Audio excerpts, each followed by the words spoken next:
Hello students, हमारे YouTube channel में आपका वेलकम है। आज हम लोग पहला क्लास करेंगे इंग्लिश ग्रामर का। जैसे कि इस चैनल पे हम लोग को क्या पढ़ेंगे ये हम लोग को पहले पता होना चाहिए। सबसे पहले एसएससी, बैंक और भी जितने भी कॉम्पिटिटिव एग्ज़ाम्स हैं वो सारे एग्ज़ाम्स में जितने भी ग्रामर वगैरह जो पूछे जाते हैं, ग्रामर के जितने भी चीज़ पूछे जाते हैं वो सारा हम इस चैनल पे पढ़ेंगे और बेसिक से एडवांस लेवल तक, ठीक है ना। और आज हम लोग पहला चैप्टर स्टार्ट करेंगे यहाँ पे सब्जेक्ट, ऑब्जेक्ट और वर्ब के बारे में। जैसा कि हम लोग बोल रहे थे कि अभी हम लोग पढ़ेंगे सब्जेक्ट के बारे में, ठीक है ना। तो चूँकि जैसा कि हम आप लोग को पहले ही बता चुके थे कि किसी भी मान के नॉर्मली इंग्लिश हम लोग क्या करते हैं, इंग्लिश से हिंदी हम लोग ट्रांसलेशन करते हैं, ठीक है। तो मान के चलिए कि किसी भी हिंदी सेंटेंस को हमको इंग्लिश में बनाना है, तो हिंदी सेंटेंस को इंग्लिश में बनाने के लिए हमको सबसे पहले तो ये पता होना चाहिए कि किसी भी सेंटेंस का सब्जेक्ट क्या होगा, ऑब्जेक्ट क्या होगा, वर्ब क्या होगा, ठीक है ना। तो इसीलिए सबसे पहले हम देखेंगे ग्रामर में, सबसे पहले हम लोग पढ़ेंगे सब्जेक्ट के बारे में। तो सबसे पहले एक चीज़ हम देखेंगे, किसके बारे में पढ़ेंगे, सब्जेक्ट के बारे में, सब्जेक्ट के बारे में, ठीक है। तो देखेंगे while making any sentence we need to keep 3 things in mind. यानी किसी भी सेंटेंस को बनाने से पहले हमारे दिमाग में हमको 3 बात सोचना होगा हमें, ठीक है ना। किसी भी सेंटेंस को बनाते समय हमें 3 बातों को ध्यान में रखना चाहिए।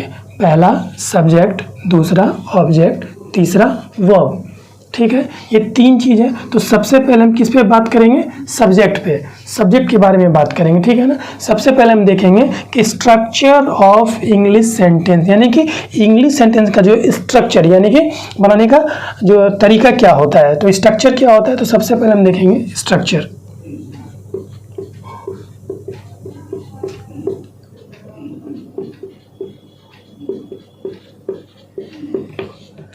देखिए ये इंग्लिश का स्ट्रक्चर होता है, यानी कोई भी हिंदी सेंटेंस है हम लोग जब इंग्लिश कन्वर्ट करेंगे, ठीक है ना, तो हम लोग सबसे पहले सब्जेक्ट को लिखेंगे, फिर वर्ब को लिखेंगे, फिर ऑब्जेक्ट को लिखेंगे, ठीक है ना। जब फॉर एग्जांपल हम लेंगे कि ही इज टीचिंग मी, ठीक है। अब देखिए ये क्या है, ही सब्जेक्ट है, इज क्या है, हेल्पिंग वर्ब है। चूँकि कोई भी सेंटेंस में अगर मेन वर्ब को जो वर्ब सपोर्ट करता है उसको हम लोग हेल्पिंग वर्ब बोलते हैं, ठीक है। और टीचिंग क्या है, ये मेन वर्ब का काम कर रहा है, और मी क्या है, ऑब्जेक्ट है। तो देखिए स्ट्रक्चर क्या है, सबसे 1 नंबर पे क्या है, सब्जेक्ट है, 2 नंबर पे वर्ब है, तीसरा नंबर पे ऑब्जेक्ट है। यानी कि किसी भी हिंदी सेंटेंस को जब हमको इंग्लिश में कन्वर्ट करना होगा, इंग्लिश में कन्वर्ट करेंगे तो इस स्ट्रक्चर को हम फॉलो करते हैं, यानी कि पहले सब्जेक्ट, फिर वर्ब, फिर ऑब्जेक्ट, ठीक है। तो यहाँ पे हम समझ गए कि क्या होता है, यानी किसी भी सेंटेंस को बनाने से पहले हमको किन बातों का ध्यान रखना है, सब्जेक्ट का, ऑब्जेक्ट का, वर्ब का, और इंग्लिश सेंटेंस का स्ट्रक्चर क्या होता है वो हम यहाँ देख चुके हैं। तो अब हम पढ़ेंगे नेक्स्ट स्लाइड में क्या, सब्जेक्ट के बारे में, ठीक है ना। चलिए तो देखिए जैसा कि हम लोग बोले थे सब्जेक्ट के बारे में पढ़ेंगे। तो देखिए सब्जेक्ट के बारे में, सब्जेक्ट को हम लोग हिंदी में क्या बोलते हैं, कर्ता बोलते हैं, ठीक है। सब्जेक्ट को हम लोग हिंदी में क्या बोलते हैं, कर्ता। सब्जेक्ट को हिंदी में हम लोग कर्ता बोलते हैं। अब देखिए कि व्हाट इज सब्जेक्ट, यानी कि हम ये जानेंगे कि पहले कि सब्जेक्ट एक्चुअल में होता क्या है, हम लोग सब्जेक्ट किसे कहते हैं, ठीक है। पहले हमको अगर ये पता नहीं होगा तो सेंटेंस कैसा भी होगा, जो कि हम लोग को पता है कि सेंटेंस जैसा भी हो, सबसे पहले हम लोग हिंदी से जब इंग्लिश करते हैं तो सबसे पहले हम लोग क्या करते हैं, सेंटेंस में सब्जेक्ट को पहले लिखते हैं। तो सबसे पहले हम लोग उस सब्जेक्ट को बहुत अच्छे से समझना पड़ेगा, ठीक है। तो देखिए What is subject? सब्जेक्ट क्या होता है, देखेंगे anyone who does an action or about whom something is said is called a subject। यानी कि जो कोई काम करे या जिसके बारे में कुछ कहा जाए उसे सब्जेक्ट कहते हैं। फॉर एग्जाम्पल मैं खाता हूँ, खाने का काम कौन कर रहा है, मैं कर रहा हूँ, तो मैं क्या हो जाऊँगा उस सेंटेंस में, सब्जेक्ट। तुम खेलती हो, कौन खेलता है, तुम खेलती हो, तो तुम क्या हो जाएगा, मेरा सब्जेक्ट हो जाएगा। एग्जाम्पल से देखेंगे, जैसे देखिए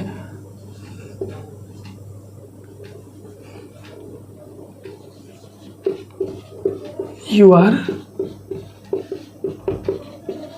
प्लेइंग, मतलब तुम खेल रहे हो, तो यू क्या है, सब्जेक्ट है। क्यों है सब्जेक्ट? क्योंकि देखिए ये जो एक्शन हो रहा है, ये प्लेइंग मतलब क्या होता है? खेलना। खेलने का काम को कौन कर रहा है? यू कर रहा है। यानी कि जब कोई भी एक्शन को जब कोई नाउन या प्रोनाउन करेगा, यानी जो करने वाला होता है, एक्चुअल में हम उसको क्या बोलते हैं? क्या बोलेंगे? सब्जेक्ट बोलेंगे। और एक बात हमेशा आपको याद रखना है कि किसी भी सेंटेंस में सब्जेक्ट जो होता है ना, वो वर्ब पे डिपेंड होता है, और वर्ब जो है वो सब्जेक्ट पे डिपेंड होता है। अगर किसी भी सेंटेंस में सब्जेक्ट और वर्ब नहीं होगा तो वो सेंटेंस बनेगा ही नहीं। एक लाइन में बात खत्म। समझ में आ रहा है बात? चलिए, तो आप लोग अच्छी तरह से समझ गए कि सब्जेक्ट क्या होता है। अब हम इसका रूल्स पढ़ेंगे one by one. Rule number 1, देखिए, the subject can also be a noun और अ प्रोनाउन। यानी कि सब्जेक्ट जो है मेरा क्या हो सकता है? नाउन हो सकता है और प्रोनाउन भी हो सकता है। ठीक है, इसकी हिंदी बताने की ज़रूरत नहीं है, क्योंकि ऑल जितने भी कंपटीशन के स्टूडेंट होते हैं इतना इंग्लिश तो उनको आता ही है ना। तो हर चीज़ का हम लोग हिंदी नहीं करेंगे, जो बड़ा बड़ा होगा उसका हिंदी और इंग्लिश दोनों बाइलिंगुअल लेते चलेंगे। ठीक है ना।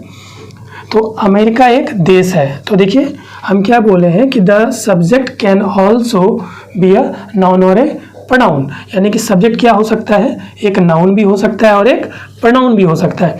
एग्जाम्पल से समझेंगे। अमेरिका एक देश है। अमेरिका क्या है? एक नाम है। ठीक है, ये प्रोनाउन तो है नहीं, ये नाम है। जैसे राम, श्याम वगैरह वगैरह, आम, इमली, कटहर जो भी है वो क्या होता है? वो आपका नाउन होगा। ठीक है, अब जैसे कि वह पढ़ती है, जैसे कि हम लोग जानते हैं, हम लोग नाउन के स्थान पे किसका यूज़ करते हैं? प्रोनाउन का यूज़ करते हैं। प्रोनाउन का यूज़ क्यों करते हैं? क्योंकि हर वक्त किसी भी पैराग्राफ वगैरह में हम लोग बार बार नाम का यूज़ करते हैं तो अच्छा नहीं लगता है। इसलिए किसका ईजाद किया गया? प्रोनाउन का ईजाद किया गया, क्योंकि पैराग्राफ का सुंदरता बिगड़े नहीं। ठीक है, तो हम लोग हर वक्त जब भी हम लोग नाउन के स्थान पे किसका यूज़ कर सकते हैं? प्रोनाउन का यूज़ कर सकते हैं। तो हम लोग अपने बेसिक बात पे आ जाते हैं। रूल नंबर 1 क्या कह रहा है कि नाउन और प्रोनाउन भी हमारा सब्जेक्ट हो सकता है। ठीक है, यहाँ तक कोई दिक्कत नहीं है। 1 मिनट, इसको आप लोग उतार लीजिए। ठीक है ना, और उसका इसको नोट डाउन कर लीजिए अपने नोटबुक में। उसका रूल नंबर 1 हम लोग पढ़ चुके हैं। अब लगभग समथिंग हम लोग सब्जेक्ट से रिलेटेड तकरीबन 5 या 6 रूल पढ़ेंगे हम लोग। तो ये पहला रूल हम लोग पढ़ चुके हैं। अब रूल नंबर 2 देखेंगे। इसको उतार लीजिए आप लोग।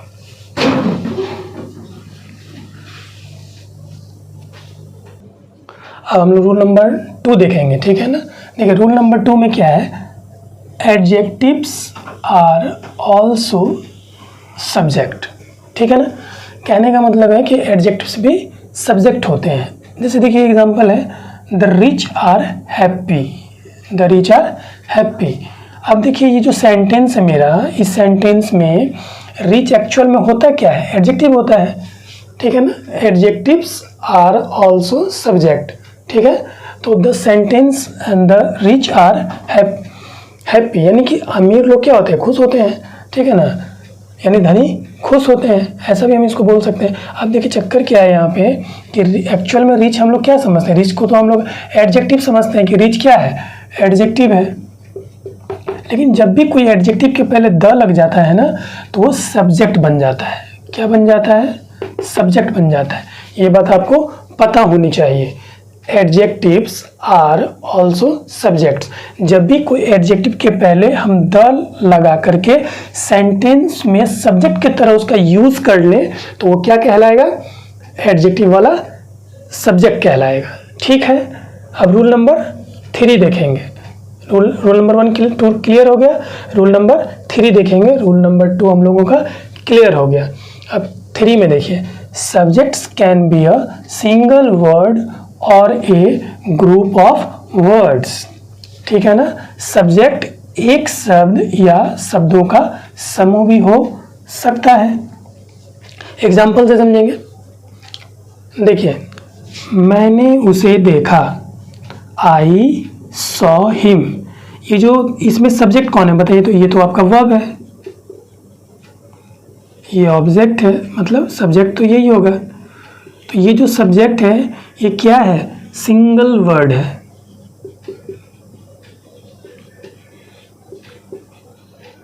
Single word. क्या है, सिंगल वर्ड। जैसा कि हम लिखें subject can be a single word, क्या हो सकता है, एक सिंगल वर्ड और ए ग्रुप ऑफ वर्ड। तो क्या है यहाँ पे सब्जेक्ट एक सिंगल वर्ड है, यानी कि जब भी हम कोई सेंटेंस का फॉर्मेशन हिंदी से इंग्लिश में करेंगे तो उसका सब्जेक्ट क्या हो सकता है, या तो एक सिंगल वर्ड होगा, ठीक है, या ग्रुप ऑफ वर्ड होगा। एग्जाम्पल नंबर 2 में देखेंगे, कटिहार की लड़कियां पढ़ने में तेज हैं। तो कौन तेज है भाई, कटिहार की लड़कियां, यानी कि द गर्ल्स ऑफ कटिहार। ये देखिए, ये पूरा यहाँ से यहाँ तक क्या होगा, मेरा सब्जेक्ट होगा, मतलब ग्रुप ऑफ वर्ड्स, ये ग्रुप ऑफ वर्ड्स हो गया मेरा पूरा, the girls of Katihar. Actual में बात इसमें किसके बारे में हो रहा है, लड़कियां के बारे में हो रहा है। एक्चुअल में गर्ल्स ही मेरा इसमें सब्जेक्ट होगा, क्योंकि अभी ये पूरा सब्जेक्ट ही उसका मीनिंग को दे रहा है, इसलिए मेरा पूरा ग्रुप ऑफ वर्ड जो है ये हो जाएगा द गर्ल्स ऑफ कटिहार। इससे हमको क्या पता चला, जो हमारा स्टेटमेंट है रूल नंबर 3 में, मेरा स्टेटमेंट क्या है, subject can be a single word और ए ग्रुप ऑफ वर्ड, मतलब सब्जेक्ट एक शब्द या शब्दों का समूह हो सकता है। तो एक शब्द होता है, ये आप समझ गए, ग्रुप ऑफ वर्ड होता है, ये आप समझ गए। यानी कि जब भी हम किसी भी हिंदी वाले सेंटेंस का फॉर्मेशन अगर इंग्लिश में करेंगे तो उस इंग्लिश में जब भी हम सब्जेक्ट को पहले लिखेंगे तो वो मेरा पहले लिखेंगे, ये बात तो हम जानते हैं, लेकिन वो सब्जेक्ट कैसा हो सकता है, सिंगल भी हो सकता है और ग्रुप ऑफ वर्ड भी हो सकता है। अब हम रूल नंबर 4 देखते हैं,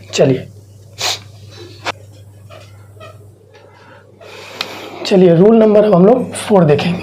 3 तक हम लोग चेक कर लिए थे, देख लिए थे कि क्या क्या पढ़ना है हम लोग को, 3 रूल हम लोग पढ़ चुके हैं। 4 नंबर में देखिए, the infinitive is also a subject, मतलब इन्फिनिटिव जो होता है, इन्फिनिटिव वो भी क्या होगा, सब्जेक्ट होगा। The infinitive is also a subject, infinitive भी सब्जेक्ट होते हैं, ठीक है। एक बात याद रखिएगा, when two is put before a verb it become infinitive.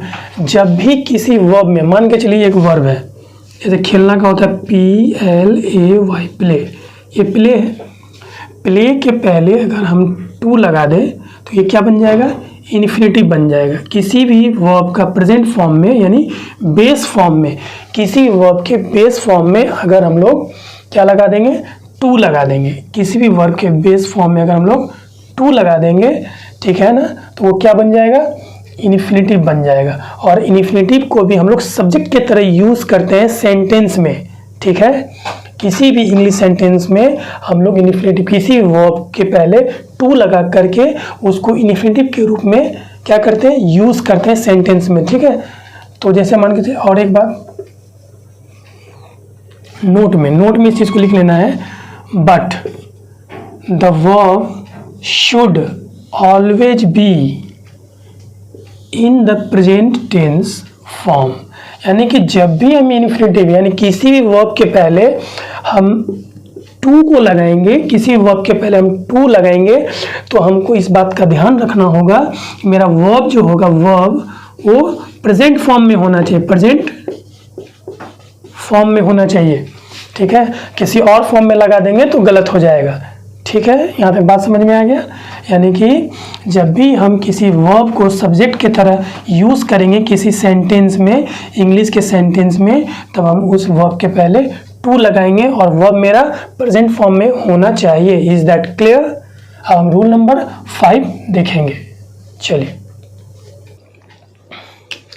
चलिए अब हम लोग रूल नंबर 5 को देखेंगे। रूल नंबर 4 तक हम लोग देख लिए, अब रूल नंबर 5 देखेंगे। रूल नंबर 5 में क्या है, देखिए, to find out the subject by adding what और who word to the verb of the sentence, the word that comes in the answer will be the subject.